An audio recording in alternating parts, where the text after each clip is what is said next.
Muito boa noite a todos. Eu sou o professor Bechara. Hoje é dia 22 de novembro, são 8 horas da noite. Nós vamos iniciar a nossa aula número 5 do componente curricular Química Orgânica 1. Primeiramente, eu vou apresentar aqui a minha tela. A gente vai passear rapidinho pelas informações do SIGA e a gente já avança para a aula. Só um instantinho, por favor.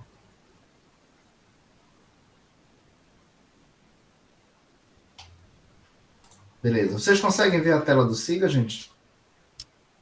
Sim. Ótimo. Aqui aquele aviso que eu mandei hoje, deve ter chegado no e-mail de vocês. Aqui tem o nosso cronograma de atividades, né? Aula 1, aula 2, aula 3, aula 4 e hoje aula 5. Eu diria que esse tema de hoje é de fundamental importância para o entendimento de reações químicas que vocês vão estudar, principalmente na Química Orgânica 2. Então, lógico, né? Todos esses assuntos de Química Orgânica 1 são importantes, mas esta aula de hoje eu acho ela fundamental. Talvez a gente tenha até que passar um pouquinho do nosso horário para a gente fechar bem o raciocínio. Mas, enfim, aqui está prevendo efeito indutivo, ressonância, hiperconjugação, compostos aromáticos, antiaromáticos e não aromáticos. Tem disponível aqui no SIGA para vocês os slides, que são esses que eu vou mostrar hoje.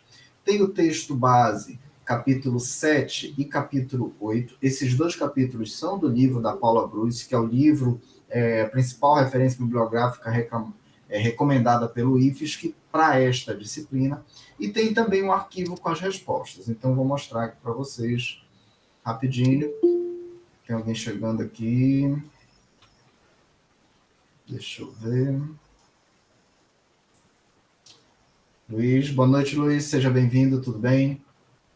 Então, tem aqui capítulo 7, que trata de deslocalização eletrônica e alguns efeitos sobre estabilidade, reatividade, potencial de acidez. Tem também as noções de aromaticidade, focada principalmente no benzeno, no tolueno. E tem aqui as respostas de algumas questões, não de todas, algumas dos capítulos 7 e 8, tá? Então, esses são os PDFs disponíveis. E aqui os slides que eu já coloquei, inclusive, no grupo do WhatsApp para vocês. Então, vamos iniciar. Aula 5, ressonância e aromaticidade. Aqui na capa da aula, gente, vou colocar o laser aqui, o apresentador. Aqui na capa da aula tem a molécula do ozônio. Eu gostaria de lembrar a todos que o ozônio é uma molécula formada por 3 átomos de oxigênio, mas esses átomos não estão dispostos de forma linear, eles estão dispostos de forma angular, lembrando mais ou menos a geometria da molécula da água. E aqui tem um fenômeno da ressonância. Tem um momento que a gente encontra dupla, simples. Depois a gente encontra simples, dupla. Na verdade, a estrutura do lado esquerdo não é a melhor representação da molécula. A estrutura do lado direito também não é a melhor representação da molécula. Então, uma mistura dessas duas representações é o que nós chamaremos de híbrido de ressonância. Seria algo mais próximo para representar uma molécula. Esse aqui é um dos itens da aula de hoje. Tá? Então, vamos lá. Eu sempre costumo começar trazendo alguma notícia, alguma informação, alguma publicação, alguma coisa que esteja relacionada com a aula. Eu acho isso bem legal, tá? E serve até de estímulo para a gente. Esse aqui é um artigo publicado no ano de 2018 no Jornal da Sociedade Americana de Química. O título dele está traduzido aqui do lado, Relações, Estrutura e Propriedade. A gente tem que conhecer a relação entre a estrutura e as propriedades da molécula. Para adaptação desse tipo de substância, a fenoxanzina, como catalisadores redutores de fotorredox. Então, essas moléculas aqui, elas têm ressonância e elas podem ser adaptadas para funcionarem como catalisadores. Olha lá, aqui o fenômeno da ressonância relacionado ao avanço tecnológico, tá? Quem quiser ler um pouquinho mais sobre esse artigo, aqui está a referência na página onde você pode encontrá-lo. Avançando aqui, então vamos lá. A gente vai começar rapidinho pelo chamado efeito indutivo, que é um dos efeitos de distribuição dentro da molécula, intramolecular. Tem alguém chegando aqui, deixa eu ver. Zé Gleidson, boa noite, Gleidson, seja muito bem-vindo, fique à vontade, a gente já está no comecinho da aula ainda, tá? Olha lá, Primeiro, efeito de distribuição intramolecular. A gente vai falar de efeito indutivo. O que é efeito indutivo? É um fenômeno que pode ocorrer atração ou repulsão de elétrons por meio de uma ligação sigma. Essa repulsão ou atração, ela se dá devido à diferença de eletronegatividade entre os átomos envolvidos na ligação. E normalmente o efeito indutivo, ele não percorre longos caminhos na cadeia. Em geral, após o segundo átomo, pode ser carbono, se for uma cadeia orgânica, após o segundo átomo, o efeito começa a ficar limitado. Então, é o fenômeno de atração e repulsão de elétrons de uma ligação sigma devido à diferença de eletronegatividade. Geralmente, o efeito indutivo é decrescente após o segundo carbono. Pode ter efeito de atração ou efeito de repulsão. Quando for atração de elétrons, a gente vai representar com sinal negativo. A letra E é de indutivo. E o sinal positivo seria a repulsão de elétrons. Então, olha só, aqui a gente tem um exemplo de um carbono que perdeu um par de elétrons. Esse carbono assume uma carga elétrica positiva e é chamado de carbocátion. Esse carbocátion, ele é estabilizado pelos seus carbonos vizinhos. Mas, professor, o carbono perdeu um par de elétrons. Esse carbono virou um cátion, só está fazendo 3 ligações. Eu sei, mas os carbonos aqui do lado, eles podem induzir os seus elétrons da ligação sigma para suavizar a falta de elétrons no carbocátion. Então, aqui a gente tem um sinal, olha, mais I, indicando que os elétrons vão ser meio que empurrados do CH3 em direção ao carbocátion. Isso aqui é uma forma de estabilizar o carbocátion por meio do efeito indutivo. Então, vamos lá. O efeito indutivo, ele pode ser chamado de efeito indutivo negativo, o efeito indutivo eletroatraente, ou ainda efeito indutivo elétron receptor, que atrai os elétrons. Ele pode ser representado por menos I ou menos IS. Essa representação de IS seria mais ou menos, traduzindo, seria indução estática em inglês, por isso que fica IS. É quando um átomo ou um grupo de átomos muito eletronegativo consegue atrair os elétrons do carbono, né? Agora, esse efeito ele se dá, basicamente, até, no máximo, 2 carbonos a partir do fato gerador. Então, olha lá o que acontece. Aqui a gente tem um átomo de carbono e tem um cloro ligado ao carbono. Como o cloro é mais eletronegativo que o carbono, o cloro atrai os elétrons para si. Então, o cloro exerce um efeito indutivo elétron receptor ou eletroatraente. A gente vai usar essa letra grega aqui, que essa aqui é a letra grega delta. Delta até parece um pouquinho com a letra sigma, mas aqui é a letra delta minúscula. Lembrando que a letra delta maiúscula é aquele triângulo, né? Bacana. Lembra um triângulo. Aqui é a letra delta minúscula, que indica a densidade. Então, aqui se tem delta menos, é para dizer que tem densidade de carga elétrica negativa. Perto do carbono, de onde os elétrons foram deslocados, tem densidade de carga elétrica positiva. E os principais grupos que apresentam esse efeito são flúor, cloro, bromo e iodo. Aqui seria um derivado de um éter, aqui seria um grupo nitro e aqui um grupo amino. Bacana? Aqui a ordem de intensidade. Quer dizer que o flúor, como é mais eletronegativo, acaba exercendo uma intensidade de elétron recepção maior do que os outros grupos. Bacana? Dá uma olhada no chat. Se tiver tudo tranquilo, deixa eu ver como é que está o chat por aqui. Ah, sim, legal, vocês estão colocando presente, eu esqueci de falar. Coloquem mesmo o presente que registra a frequência de vocês, tá? Peço que escrevam presente com a letra minúscula, por favor. Eu vi que a Bruna colocou presente maiúsculo. Coloque com letra minúscula, por gentileza. O Thiago levantou a mão, pode falar, querido. O professor, naquele slide anterior, ali seria um compartilhamento de elétron?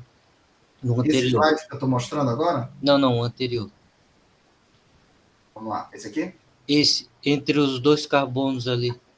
Bom, essa aqui setinha. Essa setinha, na verdade, ela é uma indicação de que os elétrons estão se deslocando do CH3 em direção ao carbocátion, tá? É apenas uma indicação de deslocamento. Mas, no fundo, aqui é uma ligação covalente. Aqui seria apenas um traço e não uma seta. Essa seta é apenas para indicar a direção do efeito indutivo dos elétrons. Entendi. Beleza? Então, vamos avançar aqui um pouquinho, galera. Qualquer dúvida, vocês podem ir chamando, tá? Que aqui na tela que eu estou, não consigo ver o chat lá, mas eu vou lá de vez em quando. Mas pode dar uma chamadinha no áudio também. Bom, efeito indutivo positivo, ou eletrorrepelente, ou elétron doador. A gente vai representar por mais I ou mais IS. Quando é que isso acontece? É o contrário. Agora o átomo, ou um grupo de átomos, vai empurrar os elétrons e não atrair os elétrons. Então vamos lá. A gente tem aqui um anel aromático, um anel benzênico.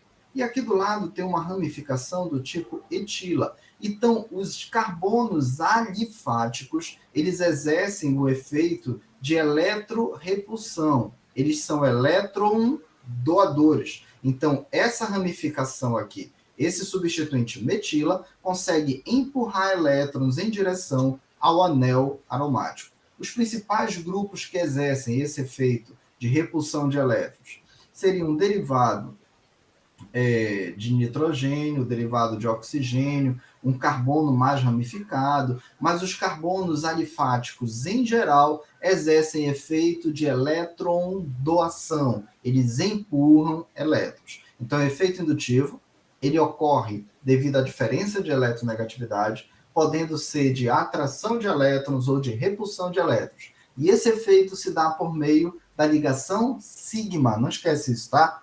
Efeito indutivo, ligação sigma. Bacana? Vamos avançar um pouquinho? Efeito mesomérico, também chamado de ressonância, ou também chamado de conjugação. Então, são sinônimos, tá? Efeito mesomérico, ressonância ou conjugação. Também tem a ver com deslocalização de elétrons. Só que agora a gente não vai falar de ligação sigma. Agora nós vamos falar de ligações pi e também de elétrons não ligantes.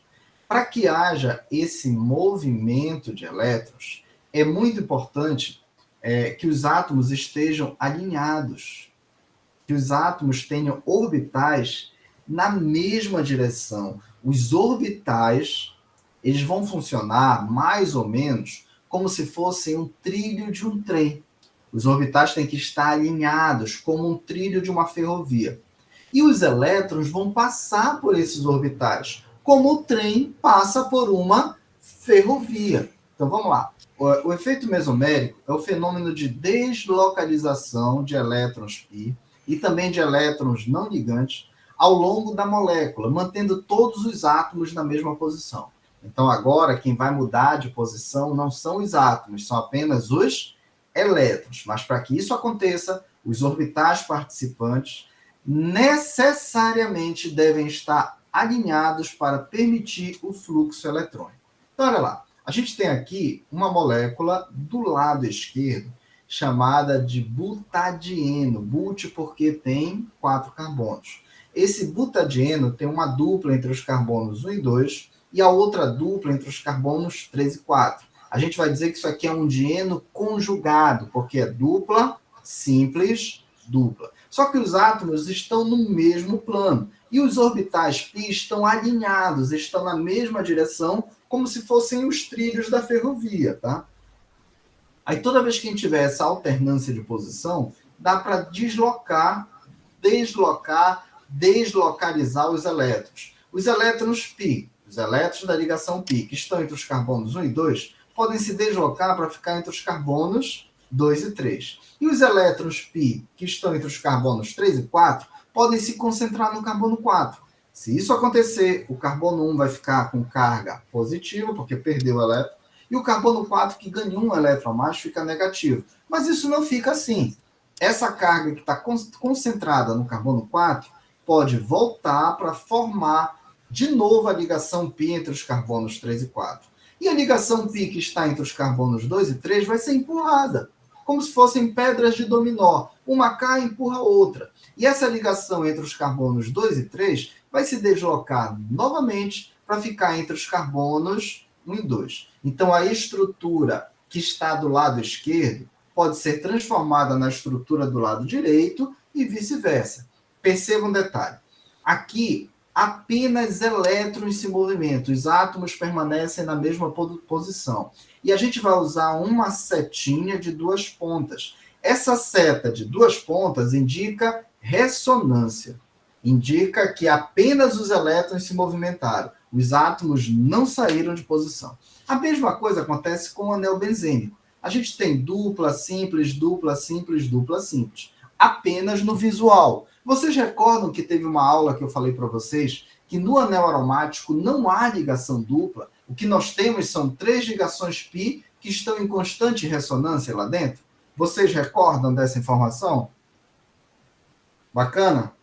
P minúsculo, isso. Obrigado, Thiago, pela dica. Gente, escrevam um presente com a letra P minúscula, por gentileza, porque aí o sistema vai identificar presente se tiver escrito direitinho, tá? Do jeito que está programado aqui. Então, a Gil colocou... Boa noite, Gil, seja bem-vinda. Colocou presente com P maiúsculo. Bacana. Então, olha lá. No anel aromático tem essas ligações alternadas. Bacana. Acho que alguém levantou a mão aqui. Ô, professor, ali ganhou um elétron? Vamos lá. Esse da direita. Esse da direita, entre os carbonos... No carbono 4 que você fala? Isso, ele ganhou um elétron, no caso? Ele ganhou temporariamente, porque pensa bem. Antes havia uma ligação π aqui do lado esquerdo entre os carbonos 3 e 4. Essa ligação π ela é formada com um elétron do carbono 4 e outro elétron do carbono 3, porque cada ligação tem 2 elétrons. Acabou, né? Cada ligação química tem que ter, no mínimo, 2 elétrons envolvidos. Então, olha lá, essa ligação π tem um elétron do carbono 3 e um elétron do carbono 4. Quando essa ligação se movimenta, o elétron que era do carbono 4 vai continuar sendo do carbono 4. E o elétron que era do carbono 3 vem para o carbono 4. Por isso que o carbono 4 meio que ganha temporariamente um elétron. Por isso aparece essa carga elétrica negativa. Fechou? Valeu, entendi. Beleza. Agora, olha lá, no benzeno, a gente já sabe que tem esse fenômeno de ressonância. Por isso que a gente representa o benzeno com essa rodinha aqui no meio, com essa circunferência, que é para indicar que os elétrons estão em constante rotação aqui dentro. Olha esta imagem aqui embaixo, na qual o benzeno está mais ou menos planificado, mostrando os orbitais P, que cada carbono do benzeno tem um orbital P puro, lembrando que a hibridação aqui é sp2. Se a hibridação é sp2, tem um orbital P que não participou da hibridação. Esse orbital do primeiro carbono está alinhado ao segundo, ao terceiro, ao quarto, ao quinto, ao sexto, como se fossem os trilhos da ferrovia. Então, se os orbitais estiverem no mesmo plano e alinhados, a gente tem a possibilidade de ter o movimento de elétrons. Beleza? Agora, da mesma forma que acontece com o efeito indutivo, que pode ser atração ou repulsão, também acontece com a ressonância. Existe o efeito mesomérico negativo, que é menos M, que é quando um átomo ou um grupo de átomos atrai o elétron. Olha lá, a gente tem uma ligação dupla entre carbono e o oxigênio. Aqui é uma função aldeído e ainda tem uma dupla ligação aqui do lado. Então, a gente pode ter, como o oxigênio é mais eletronegativo que o carbono, a gente pode ter o deslocamento dos elétrons π para eles ficarem apenas no oxigênio. Mas se isso acontecer, a ligação π que está entre os carbonos 2 e 3 vai se deslocar para ficar entre os carbonos 1 e 2. Aí nós vamos ter essa estrutura aqui do lado. Agora o oxigênio assumiu carga negativa e o carbono número 3, que perdeu um elétron, ficou com carga positiva. Mas essa carga negativa do oxigênio pode voltar para regenerar a ligação π entre carbono 1 e oxigênio. Aí a ligação π que está entre o carbono 1 e o carbono 2 vai ser empurrada para ficar novamente entre o carbono 2 e 3, zerando a carga positiva. Então aqui a gente tem algum átomo mudando de lugar. Algum átomo aqui está mudando de lugar, galera? Não! Todos os átomos permanecem na mesma posição. Apenas os elétrons se movimentam.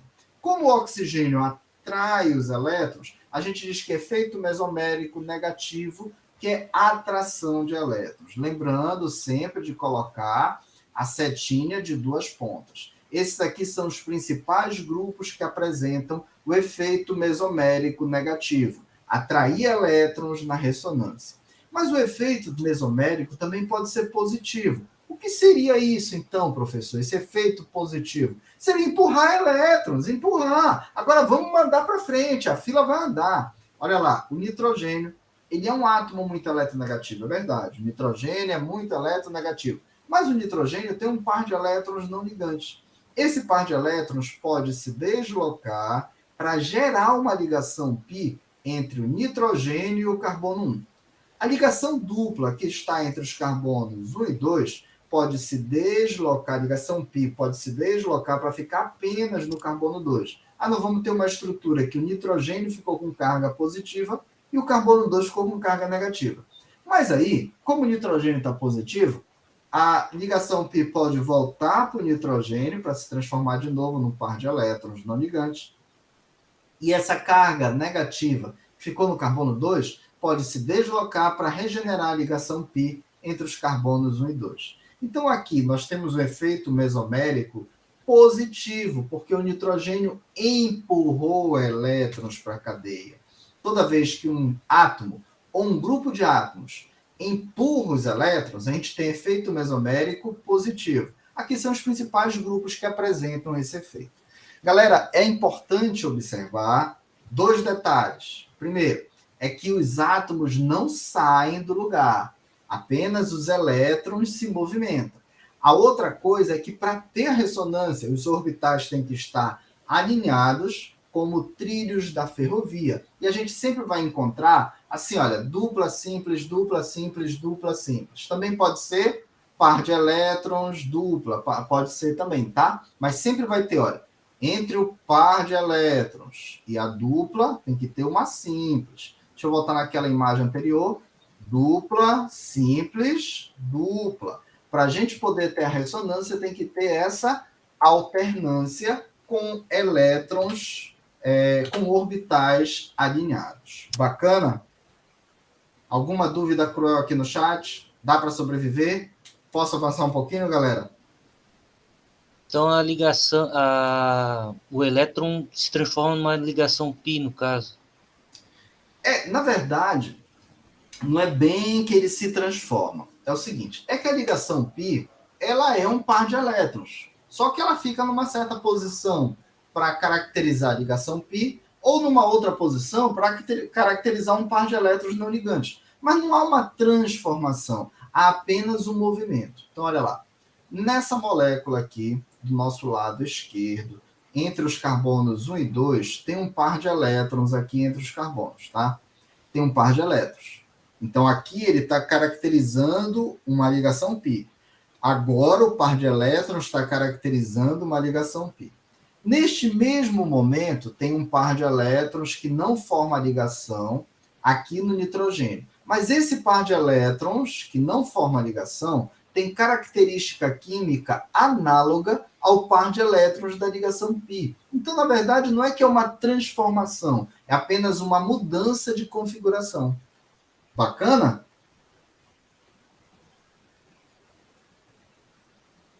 Beleza, Thiago? Beleza, entendido. Fechou, então vamos avançar aqui um pouquinho. Agora tem um fenômeno um pouquinho diferente, galera. É a chamada hiperconjugação. O que é a hiperconjugação? É mais ou menos uma mistura do efeito indutivo com a ressonância. Bora lembrar, o efeito indutivo só ocorre nas ligações sigma. A ressonância ocorre nas ligações π e nos elétrons não ligantes. Mas para que tenha ressonância, tem que ficar assim, olha, dupla simples, dupla simples, dupla simples. Ou par de elétrons, simples, dupla, par de elétrons, e assim vai alternando. Aqui na hiperconjugação vai ser mais ou menos como se fosse uma mistura. É assim, olha, é um fenômeno em que ocorre uma sobreposição, também chamada de recobrimento do orbital sigma, de uma ligação que é sigma entre carbono e hidrogênio, com o orbital p de um carbono, levando a um estado de maior estabilidade. Vamos lá. A gente tem aqui, olha, um carbocátion. Bacana, bonitão. Esse carbocátion está ligado para um CH3, está ligado para outro CH3, está ligado para outro CH3. Mas aqui eu estou mostrando que um desses CH3 está abertinho aqui, olha. Carbono, mostrando as 3 ligações para os hidrogênios. Pode acontecer dessa ligação sigma, que é entre carbono e hidrogênio, ela pode se movimentar para originar uma ligação π entre os dois carbonos. Se essa ligação sigma originar uma ligação π, nós teremos o fenômeno da hiperconjugação. Mas, professor, como é que isso aqui vai acontecer? A gente tem um carbocátion. Bacana. A ligação π, a ligação sigma, vai formar uma ligação π entre os dois carbonos. E a carga positiva vai ficar no átomo de hidrogênio. Mas o hidrogênio não sai do lugar, o hidrogênio fica na mesma posição. Ele perde a ligação temporariamente, mas fica na mesma posição. Mas essa ligação π, que está entre os dois carbonos, pode voltar a formar uma ligação sigma entre o carbono e o hidrogênio. Aí a carga positiva volta para o carbocátion. Como é que acontece esse fenômeno? A ligação entre carbono e hidrogênio é uma ligação sigma. Tá aqui, olha. Ligação sigma entre carbono e hidrogênio. Mas aqui do lado, no carbono, nesse carbocátion, a gente tem um orbital p puro. Esse orbital p puro, ele tem maior energia do que o orbital carbono-hidrogênio sigma. Tudo bem, bacana. Mas se eu fizer essa sobreposição de orbitais, a gente vai pegar um orbital sigma da ligação carbono-hidrogênio com o orbital puro daqui do carbocátion. A gente vai fazer uma sobreposição e a gente vai gerar dois orbitais. Um com maior energia, que vai ser um orbital antiligante, orbital π do tipo antiligante, que não vai receber elétrons porque ele tem muita energia, e um orbital π ligante com menor energia do que o orbital sigma da ligação carbono-hidrogênio. Então vamos lá. A gente tira uma ligação carbono-hidrogênio com nível de energia um pouquinho mais alto. A gente vai originar uma ligação π entre dois carbonos com nível de energia um pouco mais baixo. Se a gente tem menor energia, a gente tem maior estabilidade. Logo, esse fenômeno da hiperconjugação pode estabilizar o carbocátion, gerando uma estrutura de menor energia. Bacana? Olha só, vou representar aqui para vocês o fenômeno da hiperconjugação no anel aromático, que, cara, é muito clássico nas reações de substituição no anel aromático. Vocês talvez tenham que dar aula sobre isso no ensino médio, talvez vocês tenham que encarar essas reações na Química Orgânica 2, ou seja, tem tudo aí pela frente com ela. Aqui a gente tem o tolueno, metil ligado ao benzeno. De repente, uma ligação sigma entre carbono e hidrogênio vai sofrer aquela sobreposição de orbital, vai originar uma ligação π, mas o hidrogênio não vai mudar de lugar, tá? O hidrogênio vai ficar paradinho lá. O hidrogênio não sai do lugar. Mas só que se essa ligação sigma ficar entre os dois carbonos, gerando uma ligação π, a ligação π, a primeira ligação π do anel aromático vai ser empurrada para ficar concentrada no primeiro carbono. Então, em relação ao metil, nós vamos ter uma carga negativa na posição orto. Mas aí a carga negativa da posição orto vai se deslocar para ficar dentro do anel de novo.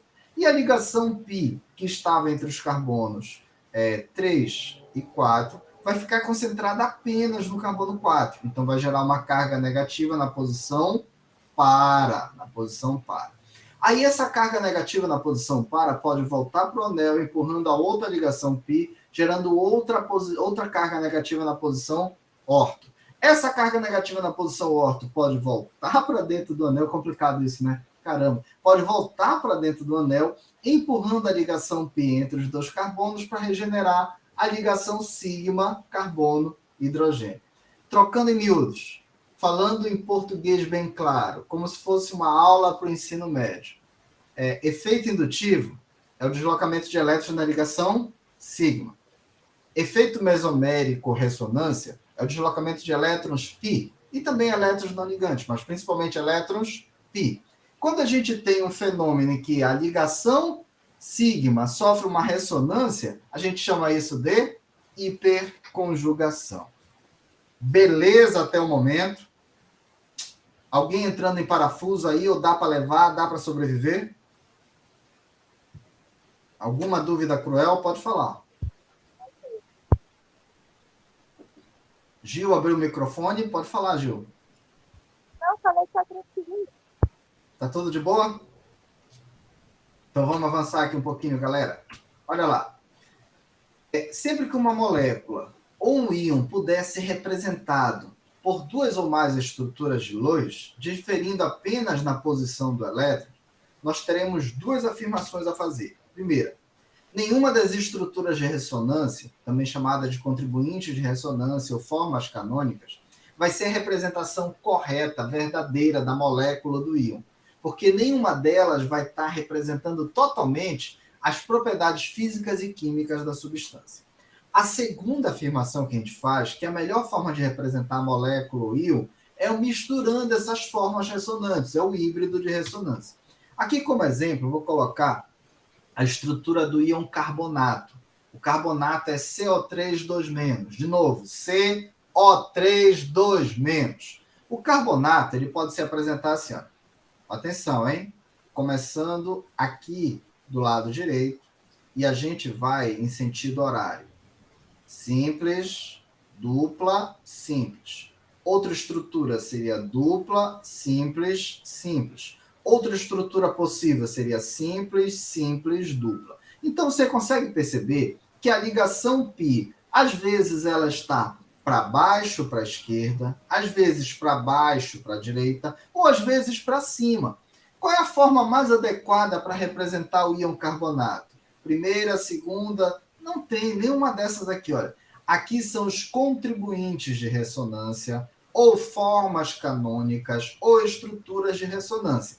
Aí nós vamos fazer o seguinte, nós vamos fazer um mix delas, tá? Nós vamos misturar, nós vamos hibridizar. E essa forma bem aqui, que tem o carbono, ligado com uma ligação e meia para o oxigênio, uma ligação e meia para o outro oxigênio, uma ligação e meia para o outro oxigênio, ele é um híbrido de ressonância. Então, qual é a melhor forma de representar a estrutura da molécula do íon? Não é nem 1, nem 2, nem 3, não é nenhuma das formas ressonantes. E sim, a melhor maneira é o híbrido de ressonância. Deixa eu voltar lá para o benzeno. Rapidinho. Tinha um benzeno aqui em algum lugar? Cadê o benzeno? Está aqui, ó. Quando a gente tinha esse benzeno aqui, qual é a melhor forma para representar o benzeno? É a forma do lado esquerdo, é a forma do lado direito ou é o híbrido de ressonância? É sempre o híbrido de ressonância. Muito bem, Thiago. Bacana. Avançando aqui então, galera. Olha lá. Então, seguindo aqui, eu quero que você me diga agora rapidinho. O comprimento médio de uma ligação dupla carbono-oxigênio é de 1,20 angstroms. A ligação simples carbono-oxigênio tem um comprimento médio de 1,43 angstroms. Mas só que lá aquele ânion carbonato, cada ligação, ela não é nem simples nem dupla. Ela nem mede 1,20 nem mede 1,43. Ela mede 1,28. Então, olha lá. Ligação simples, carbono-oxigênio, 1,43 angstroms. Ligação dupla de verdade, carbono-oxigênio, 1,20 angstroms. Essa ligação aqui, ela nem é uma simples, nem é uma dupla. Ela é uma ligação ressonante que representa mais ou menos uma ligação e um terço, tá? Uma ligação e um terço da ligação dupla. Então, de verdade verdadeira, a ligação do carbonato não é nem simples nem dupla. São 3 ligações ressonantes. Mas, professor, eu já vi essa imagem aqui em algum lugar. Eu já vi essa imagem uma vez. Essa parece tipo uma bolinha que fica com cores variando e tal. O que é isso aqui? Isso aqui é um mapa de potencial eletrostático. Esse mapa de potencial indica a densidade eletrônica.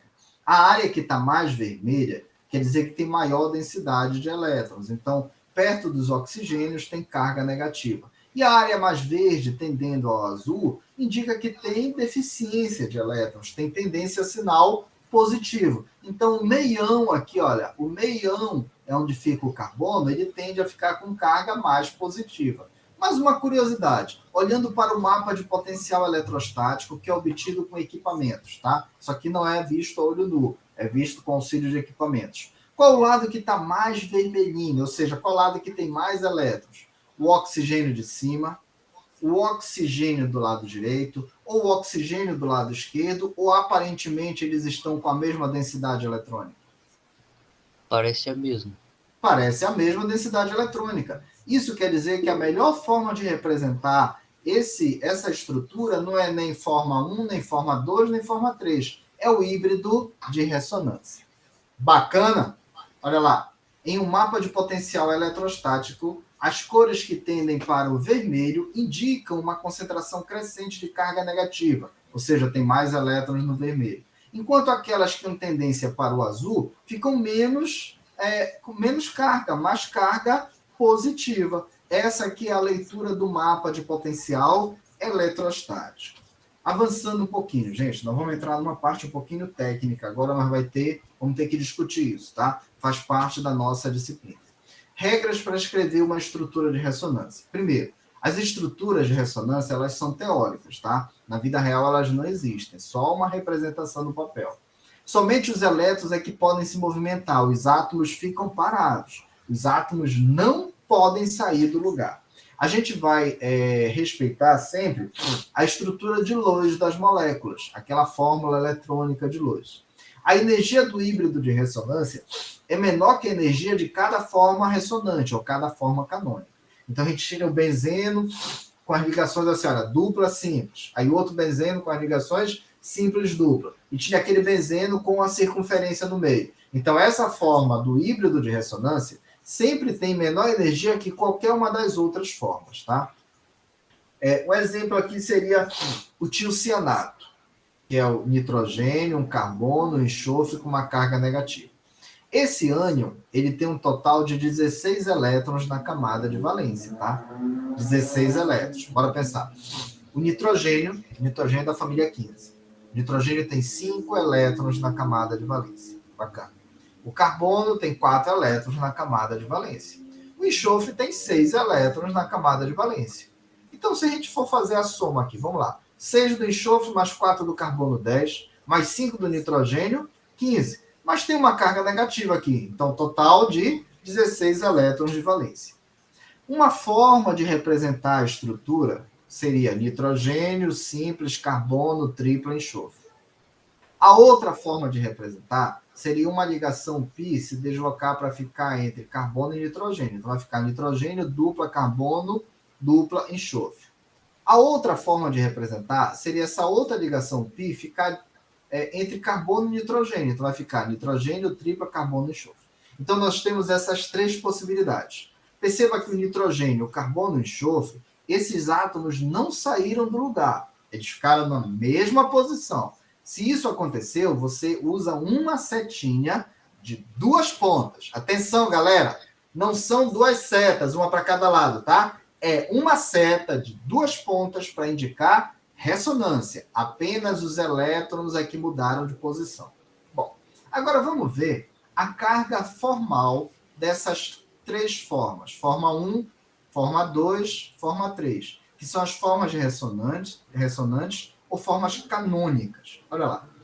Aqui está dizendo que o nitrogênio tem carga -2, o carbono tem carga 0, o enxofre tem carga 1+, e quando a gente soma aqui, olha assim, -2 com mais 1, aí dá -1, tá? Mas vamos entender como é que a gente acha esse valor dessas cargas. Isso aqui é uma carga formal, tá? É para formalizar a carga. Vamos lá. A gente vai olhar para o nitrogênio primeiro. O nitrogênio é da família 5A, família 15. O nitrogênio deveria ter 5 elétrons na última camada. Atenção, hein? O nitrogênio deveria ter 5 elétrons na última camada. Mas olha para cá, o nitrogênio tem quantos elétrons? 2, 4, 6. E um compartilhado aqui com o carbono. Então, o nitrogênio tem 7 elétrons na última camada. Vou perguntar, o nitrogênio deveria ter 5 elétrons na última camada. Mas quando eu olho para a estrutura do nitrogênio na forma 1, ele se apresenta com 7 elétrons. Ele tem 2 elétrons a mais do que o esperado. Quem tem 2 elétrons a mais assume carga 2 vezes negativa. Está claro como é que eu achei essa carga -2 para o nitrogênio? Galera do chat? O normal dele seria 5. Porque o nitrogênio é da família 15, Thiago. Ele deveria ter 5, tá? Esse é o natural dele. Bacana? Entendi. Peraí, então, tem umas dúvidas aqui no chat, deixa eu dar uma olhada. O Luiz falou assim. parecem a mesma. Pergunta besta, como pronuncia a unidade A? É angstrom. Vale 10 elevado a menos 10, tá? 10 elevado a menos 10. 10 elevado a menos 10 metros. Angstrom é distância, medida de distância. O Iliana perguntou aqui, o professor sabe qual tipo de equipamento detecta esse mapa de elétron? Esse mapa, Iliana, ele é feito com auxílio de microscópio de tunelamento apoiado na ressonância magnética nuclear, tá? São equipamentos acoplados. Beleza? Por nada. Vamos voltar aqui. Eu queria saber se todo mundo sacou esse menos 2 do nitrogênio. Tá safo isso? Safo, né? Bacana. Bora ver o carbono. Por que é zero? O carbono é da família 14 ou 4A. O carbono tem que ter 4 elétrons na última camada. Bora ver quantos ele tem de verdade. Tem um compartilhado com o nitrogênio e 1, 2, 3 compartilhados com o enxofre. Então, a verdade tem 4. Deveria ter 4. Tem 4. Carga formal, 0. Bora ver o enxofre. O enxofre é da família 6A. O enxofre deveria ter 6 elétrons na última camada. 6. Bora olhar aqui. O enxofre tem 2 não ligantes e tem 3 elétrons compartilhados. Espera aí. Olha lá. O enxofre deveria ter 6 elétrons na última camada, mas eu só estou vendo 5 aqui. Então está faltando 1. Quando falta um elétron, tem uma carga positiva. Bacana, galera?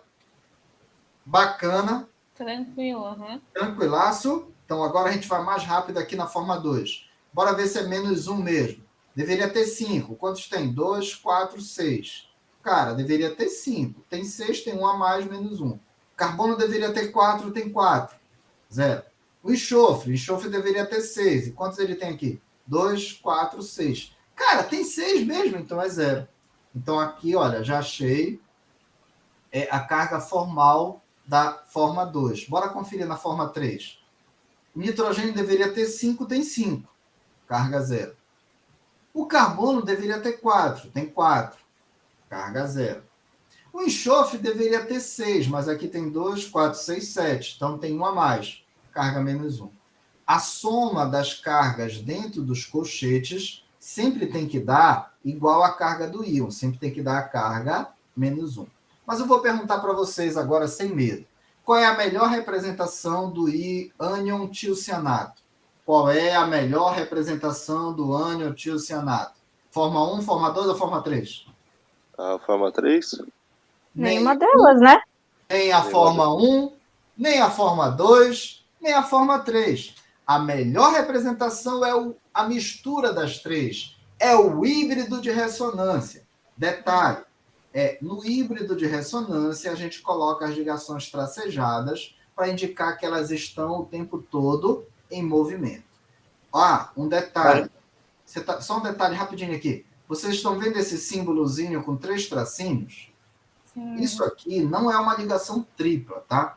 Isso aqui é um símbolo de linguagem matemática que indica para a gente definido como ou idêntico a. Então, essas 3 formas ressonantes podem ser definidas como um híbrido de ressonância. Bacana? Mas alguém ia perguntar alguma coisa? Desculpa, eu cortei. Não, ali é interessante aquela questão que o professor falou, era só somar e daí ficaria o resultado do expoente ali no colchete. Isso. Eu não tinha percebido. Isso. Sempre a soma das cargas formais, porque são formas, né, ressonantes. Então, a carga formal de cada átomo, quando a gente soma dentro do colchete, tem que dar igual a carga do íon. Bacana, galera? Tá na mão? Eu só vou te mostrar um negócio aqui. Eu acho que vocês não fizeram. Mas os colegas de vocês devem ter feito no domingo anterior. Ontem foi o primeiro dia do Enem, mas o domingo anterior foi o ENAD. E essa aqui é uma questão que caiu na prova do ENAD de Química, tanto para licenciatura como para bacharelado, que envolve estruturas ressonantes, tá? Não vou fazer ela agora, mas ela está nos nossos slides para a gente fazer depois. Se não der tempo hoje, você faz em casa. Bacana? Vamos avançar um pouquinho? Como escrever uma estrutura ressonante de forma adequada? Primeiro, essas estruturas não existem, tá? É só uma representação no papel. Quando a gente for escrever estrutura de ressonância, a gente não pode mover os átomos, a gente só move de posição os elétrons, não esqueça disso. Então vamos lá. A gente tem aqui, ó, avancei muito rápido. A gente tem aqui um cátion. Esse cátion, ele tem um carbocátion no carbono secundário, um carbocátion secundário. Mas essa ligação π, ela pode se deslocar para ficar entre os carbonos 2 e 3 para neutralizar a carga positiva formada aqui, tá? Espera aí que meu celular travou aqui. Pronto, voltando. Bacana? Bacana, né? Aí, se isso acontecer, a forma número 2 vai apresentar agora um carbocátion do tipo primário. Mas olha só o que pode acontecer. Essa ligação π pode voltar para a extremidade para a gente voltar para a estrutura 1. Então, a forma número 1 pode ser transformada na forma número 2. As formas 1 e 2 são estruturas de ressonância do cátion alílico, formado quando a molécula but-1,3-dieno recebe um próton, ou seja, recebe um H+. Bacana, né? Mas aqui, olha só, essa forma número 3, aqui a nossa setinha de 2 pontas está com xizinho aqui, olha. Esse xizinho na seta é para indicar que o processo não acontece. Então, a forma número 2 não vai poder ser escrita como está a forma número 3. Mas vamos ver por que ela não pode. Atenção, hein? Olha lá, rapidinho.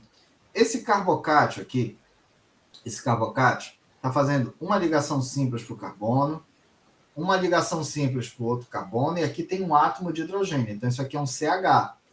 É um CH que perdeu uma ligação.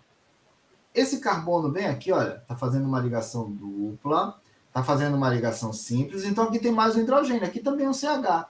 Então, o carbono número 2 é um CH, o carbono número 3 também é um CH. Quando a gente vem para cá, olha, o carbono número 2 continuou sendo CH, o carbono número 3 continuou sendo CH. Bacana, né? Tranquilaço. Agora, olha só essa estrutura número 3. O carbono aqui, que eu estou chamando de 2 o tempo todo, ele continua sendo um CH. Continua sendo CH. Mas agora esse carbono número 3 aqui, ele agora é um CH2. Ele não é mais um CH.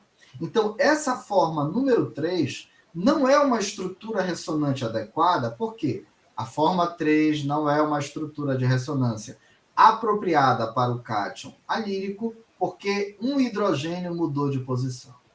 Bacana? Tá safo?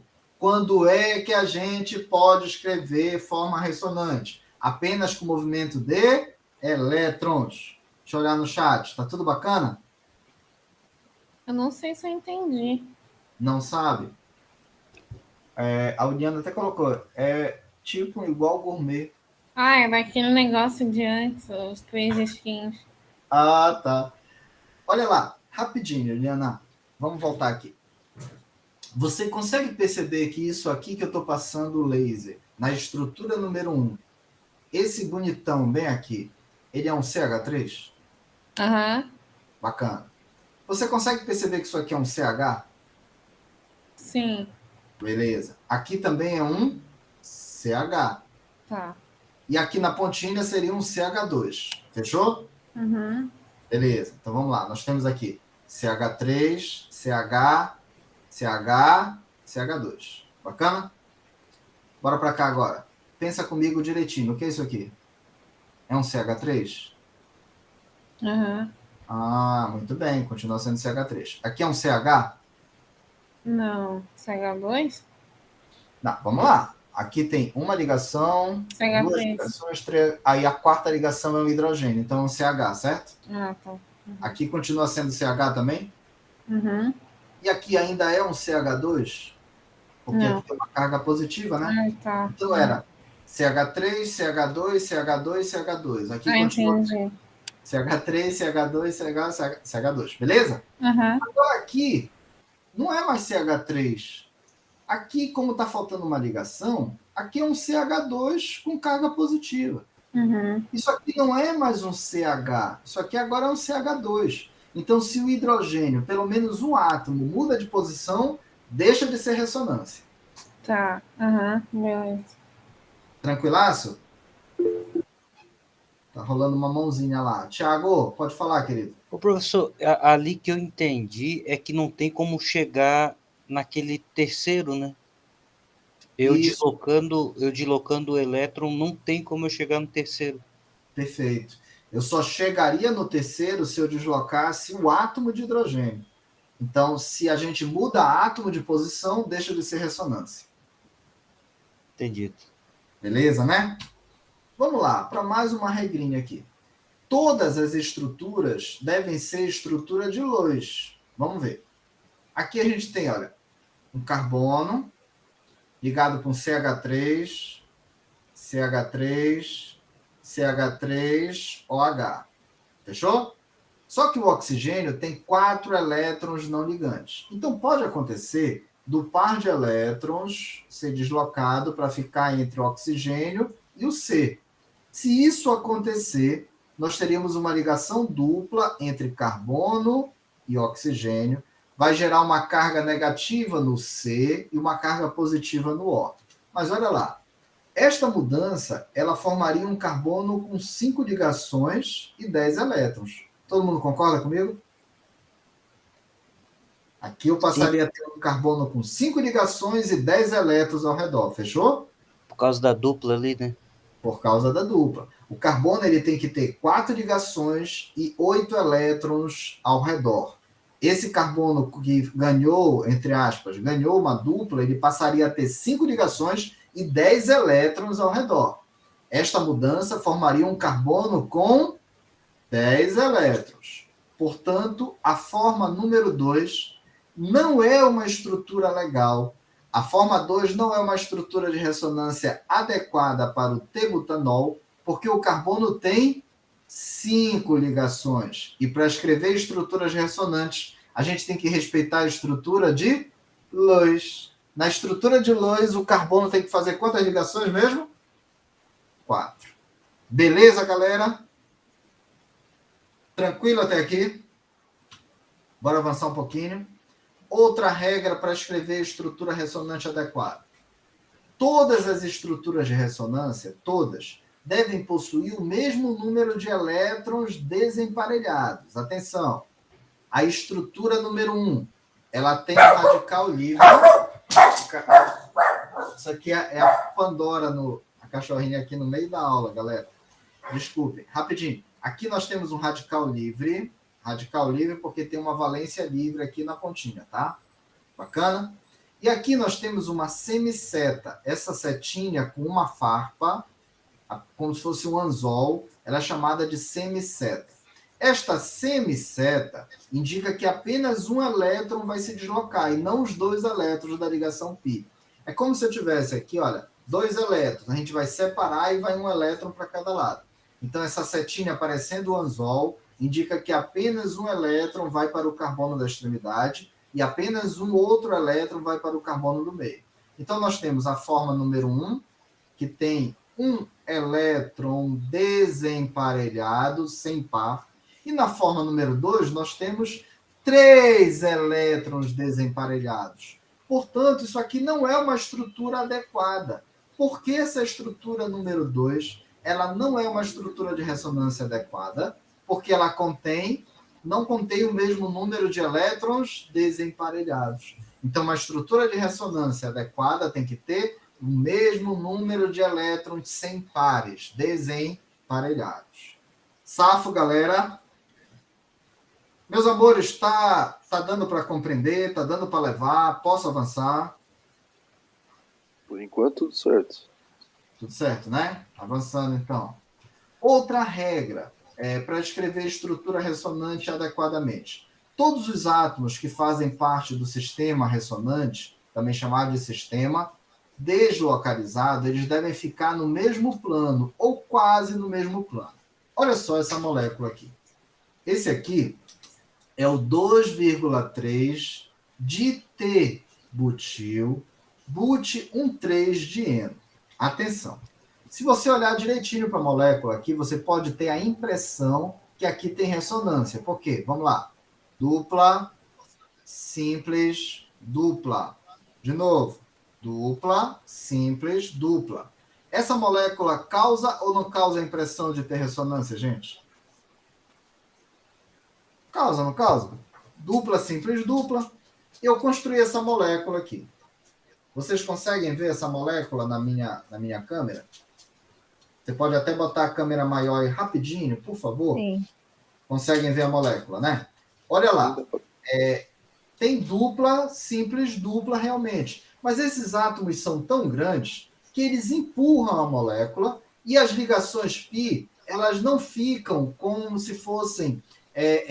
os orbitais π não ficam como se fossem a ferrovia, o trilho do trem. Eles ficam desalinhados. Se eles ficam desalinhados, não rola ressonância. Então, a gente pensa que tem ressonância. Se isso aqui fosse uma prova, por exemplo, se essa questão caísse numa prova, e se você não tivesse antenado para esse detalhe, você poderia dizer que essa molécula tem ressonância, mas ela não tem, porque esses grupos são muito grandes e eles distorcem. É como se alguém torcesse o trilho do trem e o trem não consegue passar. Bora ler aqui. O 2,3 ditebutil but-1,3-dieno se comporta como um dieno não conjugado, pois os grandes grupos T-butila, são essas ramificações gigantes aqui, torcem a estrutura e impedem que as ligações duplas fiquem no mesmo plano. Como não estão no mesmo plano, os orbitais P do carbono 2 e do carbono 3 não se sobrepõem e a deslocalização é impedida. Então, aqui dá a impressão que tem ressonância, mas cuidado. Como quando as ramificações forem muito volumosas, as ligações π não vão ficar alinhadas, os orbitais vão ser torcidos, né? E não vai passar elétrons de um lado para o outro, como se fosse o trilho do trem que foi deformado e o trem não vai conseguir atravessar. Bacana, meus amores? Posso avançar um pouquinho, galera? Pode. Olha lá, quase 9 horas, tá? Mas não vou, a gente vai passar um pouquinho, mas não vou passar muito, tá? Das 9, prometo. Regra número 6. A energia da molécula é mais baixa que a energia estimada para qualquer estrutura que contribua para o híbrido de ressonância. Então, vamos lá. Nós temos aqui o benzeno, que tem a estrutura de ressonância. Não está numerado aqui, eu vou chamar de lado esquerdo e lado direito. A estrutura do lado esquerdo é assim, olha, simples, dupla, simples, dupla, simples, dupla. A estrutura do lado direito é dupla, simples, dupla, simples. Então, a forma melhor para representar não é nem do lado esquerdo, nem do lado direito. É o híbrido de ressonância. E detalhe, quem que tem menor energia? A forma ressonante da esquerda, a forma ressonante da direita ou híbrido de ressonância? É a mesma, né? Não, a menor energia é do híbrido de ressonância.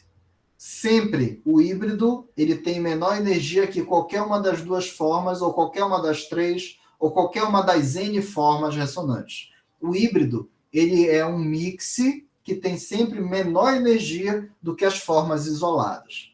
Lembrete, por que tem ressonância no benzeno? É só porque tem dupla simples, dupla simples, dupla simples? Não, até porque essas ligações aqui nem são duplas, nem são simples de verdade. Elas são ressonantes. Mas só tem ressonância porque os orbitais P estão alinhados como se fossem os trilhos da ferrovia. E os elétrons podem passar como se fossem o trem que passa pela ferrovia. Galera, rapidinho. Opa. Por Pois que não. tem menos energia? Não entendi. É porque é o seguinte, vamos pensar assim. O Iliana, não foi que perguntou? Isso. Tá, desculpa, é que eu não estava olhando o chat, mas reconheci a voz. Aham. Querida, é o seguinte, vamos imaginar que você tem uma mesa de jantar, assim, aquelas feitas de madeira mesmo, grandona, super pesada, que dá para sentar, sei lá, 10 pessoas. Uma mesa gigante, bacana. Você sozinha, você não vai conseguir carregar essa mesa. Vai ficar muito difícil. Acho que qualquer pessoa só teria uma dificuldade gigante de carregar a mesa. Então, vamos supor que você chamou a mim, você chamou mais o Tiago, mais a Gil, mais a Elaine. Eu estou falando só os nomes aqui das pessoas que falaram aqui, que eu lembrei rápido também, tá? Aí nós somos agora 5. Aí agora nós vamos conseguir carregar a mesa, tá? Agora vai dar para carregar. Porque cada um vai pegar numa ponta e tal, a energia vai ficar meio que distribuída entre nós. Então, quem é que tem maior estabilidade? Fala aí para mim. A Williana sozinha, a Gil sozinha, o Tiago sozinho, qualquer um sozinho, ou vocês, ou todos nós juntos? Quem é que tem maior estabilidade para carregar a mesa? Tudo junto. Então vou fazendo essa analogia. Qual é a estrutura que tem maior estabilidade? Só a do lado esquerdo, só a do lado direito ou todas juntas? No caso, o híbrido não é tudo juntos? Exatamente. O híbrido, ele representa como se todas estivessem juntas. Então, é como se a energia estivesse distribuída para todo mundo. É igual o peso da mesa que está distribuído para todo mundo e a gente tem estabilidade para carregar a mesa. Então o híbrido ele tem mais energia, é isso? Não, o híbrido ele tem maior estabilidade, porque a energia está distribuída por todas as formas. Tá. Lembrando que quando a gente tem maior estabilidade, é porque o sistema tem menor energia. Tá. Estabilidade e energia são parâmetros inversos, tá? Então, a energia do híbrido ela é mais baixa do que cada estrutura isoladamente, porque o híbrido tem maior estabilidade, por isso que ele tem energia mais baixa. Tá. Beleza. Beleza? Galera, avançando um pouquinho aqui, olha. A regra número 7 diz o seguinte: se você tiver estruturas equivalentes, cada uma delas contribui de forma igual para o híbrido de ressonância, tá bom? Mas, quando o híbrido de ressonância é formado por estruturas diferentes, pode ser que uma delas contribua mais para a existência do híbrido de ressonância. Vamos pensar aqui. Olha lá. A gente tem aqui um cátion num carbono terciário. Então, isso aqui, na estrutura número 1, eu chamo de carbocátion terciário. Bacana? A estrutura número 2, ela foi formada pelo deslocamento dos elétrons π, que ficaram agora entre os carbonos secundário e terciário. E o carbocátion agora está concentrado no carbono primário. Então, na estrutura número 1, eu tenho um carbocátion do tipo terciário. A estrutura número 2 tem um carbocátion do tipo primário. Eu quero que você me diga agora, rapidinho, estrutura 1 e a estrutura 2 são iguais ou são diferentes?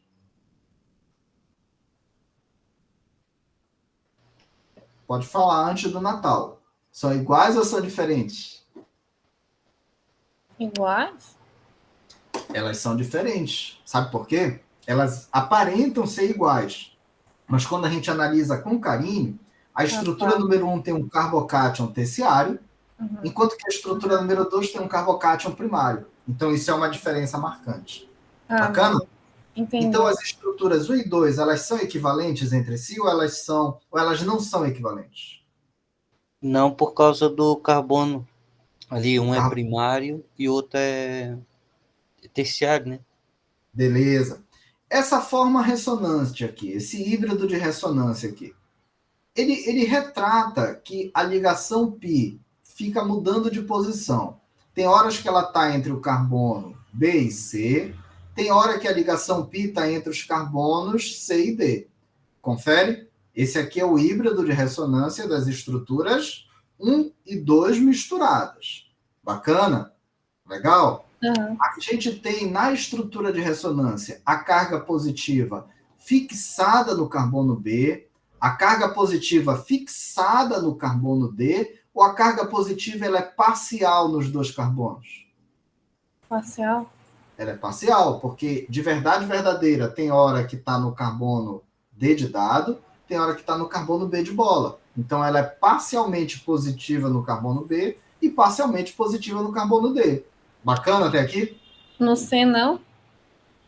O C, se você olhar para a estrutura 1, o carbono representado pela letra C nunca fica positivo. Uhum. Ah, não chega a transitar. Porque a ligação π ela pula entre os carbonos D e C para ficar entre os carbonos C e B. Uhum. Então, o carbono C, ele o tempo todo tem a ligação π, então ele nunca fica positivo. Quem fica positivo é o carbono B de bola ou o carbono D de dado. Ah, sim. Uhum. Na minha cabeça eu tinha que passar pelo C, mas entendi. Mas a carga nunca fica no C, tá legal? Beleza. Tá show até aqui, não tá, galera? Agora eu vou perguntar para vocês o seguinte, rapidinho. Qual é o carbocátion que tem maior estabilidade? O carbocátion primário, que só recebe efeito indutivo de um carbono para neutralizar a carga positiva, ou um carbocátion terciário, que recebe efeito indutivo de 3 carbonos? Qual é o carbocátion de maior estabilidade? Primário ou terciário? Acho que é o terciário. É o terciário. Sempre isso, amores, sempre isso. Carbocátion terciário tem maior estabilidade do que o secundário tem maior estabilidade que o primário, e o primário maior estabilidade que o carbocátion sozinho, aquele carbocátion isolado. Então, qual é o carbocátion de maior estabilidade? É o terciário. O terciário tem maior estabilidade do que o primário. Qual é a estrutura ressonante mais estável? 2 ou 1? 1, porque o carbocátion tem maior estabilidade. Então, qual das duas estruturas deve contribuir mais para o híbrido de ressonância? Estrutura número 1, porque ela tem maior estabilidade. Fechou até aqui? Ô, professor, eu não entendi a sua última pergunta só, na verdade. Você perguntou qual que era o mais estável e depois qual foi a sua pergunta? Eu não entendi. Eu perguntei qual era o mais estável, né? Nós identificamos que a estrutura número 1 é o carbocátion terciário, é a mais estável. Desculpa, quem foi que perguntou? Me perdi. Eu, Luiz. Ô, Luiz, desculpa. Não reconheci a voz, Luiz. Mas olha lá, a estrutura número 1 tem maior estabilidade, legal? Aí a minha última pergunta foi, qual é a estrutura? Número 1 ou número 2? Qual a estrutura que contribui mais para o híbrido de ressonância? Tá, estrutura 1, no caso. É a estrutura número 1 nesse caso, porque a estrutura 1 tem maior estabilidade. Fechou? Tranquilo. Fechou. Bacana, legal. Agora eu vou fazer uma pergunta cruel. Qual seria a ligação que é mais parecida com uma ligação dupla? A ligação ressonante entre os carbonos C e D ou a ligação ressonante entre os carbonos B e C? Isso pode ser pergunta de prova. Qual é a ligação que é mais parecida com uma dupla? A ligação ressonante entre os carbonos C e D ou a ligação ressonante entre os carbonos B e C? Mas não tem ligação dupla, né? De verdade, Ela não ocorre, né? Ela ocorre? O híbrido de ressonância, ele não tem ligação dupla, tá? Mas a estrutura 1 tem ligação dupla. A estrutura 2 também tem ligação dupla. Sabe por quê? Foi a Elaine que perguntou agora, não foi, Elaine? Eu falei, Ah, tá, legal. Estou tentando reconhecer as vozes. Olha só, Elaine, pensa comigo. Na estrutura número 1, a gente não tem aquele sistema igual do benzeno, que é dupla, simples, dupla, simples. A gente só tem uma dupla. Concorda comigo? Sim. Então, essa dupla é dupla de verdade. Na estrutura número 2, também não tem dupla, simples, dupla, simples, dupla, simples. Então, essa dupla é dupla de verdade. Agora, no híbrido de ressonância, eu não sei se a dupla de verdade está entre os carbonos C e D ou se está entre os carbonos B e C, porque aqui, sim, eu tenho a ressonância. Bacana? Eu só queria saber agora, de verdade, qual das duas é mais parecida com uma dupla ligação verdadeira. A dupla ressonante, ou melhor, a ressonante entre C e D ou a ressonante entre B e C? qual delas é mais parecida com uma dupla verdadeira? Eu acho Seria que mais seria estável? Ah, desculpa. Opa, eu ia falar B e C, professor. Você ia falar B e C. Bacana. Quem é que estava falando depois? Eu C acho e que talvez D, eu C e acho. D. Eu também acho que é C e D. Por ser mais C e D. estável, né? Uhum. A estrutura número 1, ela tem maior estabilidade, ela tem uma dupla entre as posições C e D. Então, aqui no híbrido de ressonância, a ligação mais parecida com a dupla é entre C e D. Bora ler aqui. A estrutura número 1, contribuindo mais, a estrutura número 1 contribuindo mais, significa que a carga parcial positiva sobre o carbono B do híbrido será maior que a carga parcial positiva sobre o carbono D. Então, esse carbono B ele suporta melhor a carga positiva do que o carbono D. A outra informação, isso significa também que a ligação entre os carbonos C e D, iria parecer mais com uma ligação dupla verdadeira que a ligação entre os carbonos D e C, já que o híbrido é mais parecido com a estrutura que tem maior estabilidade. Isso quer dizer que a maior probabilidade que o elétron esteja na. Não, acho que eu viajei. Não é de nada. A maior probabilidade, Williana, é que os elétrons π fiquem localizados entre os carbonos C e D, mas eles também ficam localizados entre os carbonos D e C, já que aqui é uma forma ressonante. Isso. Porém, quando a gente pensar em semelhança com a ligação dupla, a ligação entre os carbonos CD vai parecer muito mais com uma dupla do que a ligação ressonante entre os carbonos B e C. Mas eu acho que tem uma mãozinha levantada aqui. O Thiago Luiz, pode falar, querido. Então ficaria na parte mais instável, então.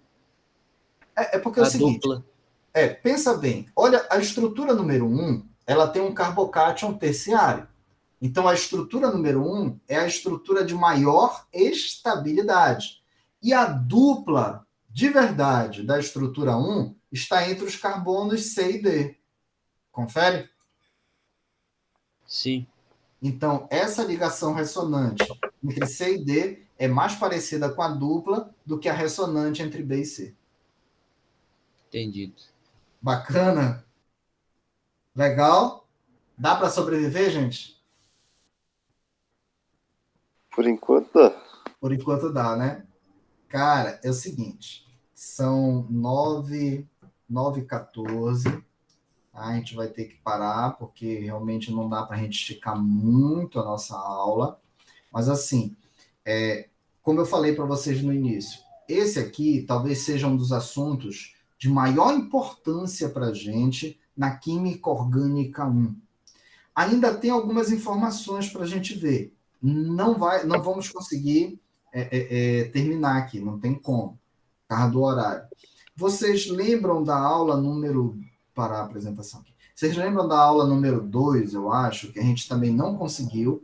Aí o que eu fiz? Eu gravei uma aula e mandei para vocês o link de uma aula gravada com aquela parte que faltou a gente discutir durante o nosso tempo, tá? Eu vou fazer a mesma coisa.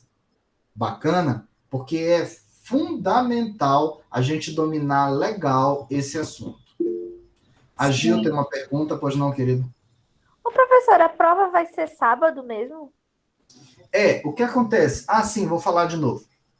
Gente, é que no calendário letivo do IFES, sábado, dia 27, é dia letivo, tá? É para repor, porque teve toda a questão da pandemia e tal. E o semestre precisa ter 20 semanas.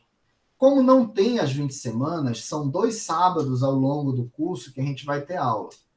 2 ou 3, eu nem lembro agora, mas no mínimo 2 teremos com certeza. Só que a recomendação também é para esses sábados a gente evitar atividades síncronas e preferir atividades assíncronas. E como a prova ela pode ser assíncrona, nós vamos fazer a prova no sábado. Só que aí vai fazer o seguinte, a prova vai ser um questionário no SIGA. esse questionário vai ser disponibilizado antes de sábado. Então, por exemplo, provavelmente na sexta-feira ele vai estar disponível. Então, você vai fazer, talvez até na quinta, mas com certeza na sexta. Você pode fazer a prova na sexta. A Elaine já até sinalizou que prefere fazer na sexta também. Você pode fazer na sexta, você pode fazer no sábado, você vai poder fazer no domingo. Você vai fazer no seu tempo livre, dentro do teu time. Tá bom? Para todo mundo poder ter oportunidade de fazer. Eu sei que, inclusive, tem muitas pessoas que trabalham no sábado, tem gente que está envolvida com o Enem, que talvez sábado esteja em preparação para a prova do Enem no domingo, não sei. Então, para evitar essa dificuldade, não vai ser um único dia, serão pelo menos 3 dias. Bacana? Não, o Enem é só no domingo mesmo. Ah, é só no domingo, né? Então, sábado você conseguiria fazer a prova, né, Gil? Sim, eu tô desempregada, né? Isso é por pouco tempo, por pouco tempo. Papai do céu sabe o que faz, vem na hora certa. Amém. Amém. A Liliana botou um comentário aqui, é verdade. Complicado dar 3 horas de aula em uma só, né? Willy, o jeito vai ser o vídeo, tá? Eu vou tentar gravar o vídeo durante essa semana e posto para vocês o quanto antes, o mais rápido possível. Beleza. O professor vai disponibilizar a prova em PDF ou vai abrir uma tarefa? Porque a tarefa, ela tem um tempo, né? E às vezes só pode abrir uma vez e não abrir mais, né? Exatamente. Vai ser uma tarefa no SIGA. Você vai ter 60 minutos para fazer depois que começar a fazer. Mas você vai poder fazer na quinta, vai poder fazer no sábado. Quer dizer, eu vou tentar quinta, mas sexta, sábado. Você vai ter um tempo bem dilatado, tá? E eu vou tentar ver se eu configuro para pelo menos 2 tentativas. Você começou a fazer e tal, tipo, deu imprevisto, não conseguiu, você vai poder entrar uma segunda vez. Ô, professor, mas 60 minutos eu acho muito pouco tempo. Porque eu fiz uma prova essa semana de quali, me deu na hora, assim, me deu um nervosismo, porque eu que não falei, professora, a gente às vezes tem que colocar estrutura lá e não é fácil, porque ele não aceita qualquer coisa, aquele questionário para você colocar a fórmula. E eu levei bem mais tempo, tá? Eu acho que 60 minutos é muito pouco tempo, ainda mais que a gente vai trabalhar com CH, alguma coisa, aí tem que ver. Eu acho meio complicado. Depende muito do tipo de pergunta que o professor vai fazer. Se forem poucas perguntas, eu acho que 1 hora é tranquilo. Exatamente. O professor está pensando o quê? Umas 4, 5 questões? A prova vai ficar, Luiz, ela vai ficar dimensionada para fazer em 60 minutos. Se a prova ficar com uma proporção superior a 60 minutos, aí eu tento estender o tempo no SIGA, porque 60 minutos é um tempo padrão, sabe? Mas a minha prova tinha 4 questões, pessoal, e eu levei 2h30 para fazer. Porque assim, tem que ver que química é complicado para colocar no... Tem opção de mandar o rascunho para você depois? Não, eu vou tentar fazer tudo na página, que vocês consigam fazer direto no computador ou no celular, sem precisar anexar, para poder justamente dinamizar, tá? Fiquem tranquilos em relação à forma da atividade. Eu sou bastante cuidadoso em relação a isso, e eu gosto de construir uma atividade que seja assim, bem o mais objetiva possível, para você ir o mais direto possível, tá? Mas fiquem tranquilos que vou tentar fazer o mais adequado possível. Afinal de contas, vocês são professores em formação e não faria sentido, pelo menos na minha opinião, não faria sentido passar para vocês uma prova desproporcional ao tempo, ou desproporcional às condições tecnológicas que nós temos para fazer, porque eu tenho que servir de exemplo para vocês, né, gente? Então, eu imagino que uma das atividades do professor é fazer, sim, atividades avaliativas, mas de forma adequada, coerente com a realidade. Vou ter essa preocupação, prometo. Jurei, dedinho, beijadinho. Legal? Tranquilo, professor. Eu vou partindo aqui para jantar, tá? Boa noite, gente. Beleza. Depois eu vejo o restante da aula gravada. Boa noite. Fechou. Não, a aula já vai finalizar agora. Só quero lembrar que vocês coloquem presente aqui no chat. Já agradeço muito a participação de todos. Grande beijo, fiquem com Deus, bons estudos e qualquer dúvida eu estou à disposição, tá? Podem mandar as dúvidas de vocês. Grande abraço. Boa noite, Bruna. Tchau, tchau, gente. Tchau, boa noite. Tchau. Até a próxima. Ô, professor,